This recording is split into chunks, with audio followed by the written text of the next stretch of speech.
নাটোরের বাগাতিপাড়ার নূরপুর মালঞ্চি চকপাড়া এলাকায় সরকারি ভিপি জমি দখল করে ভূমিহীন পরিবারের যাতায়াতের পথ বন্ধ করে দেওয়ার অভিযোগ উঠেছে স্থানীয় জামায়াত নেতা কামরুল ইসলামের বিরুদ্ধে।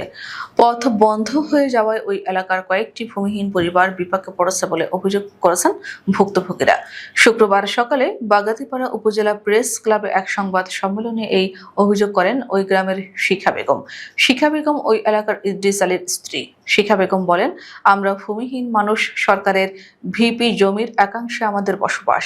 এই পথ দিয়েই আমরা বাজার, স্কুল, হাসপাতাল যাতায়াত করি। কিন্তু এখন জামায়াত নেতা কামরুল ইসলাম বেআইনিভাবে জমি দখল করে কাঁটাতার দিয়েছেন, ফলে আমরা সমস্যায় পড়েছি।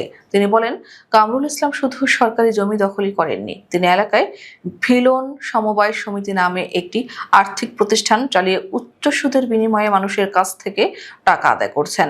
ওই অবৈধ অর্থের জোরেই এখন তিনি সরকারি জমি নিজের নামে দাবি করছেন।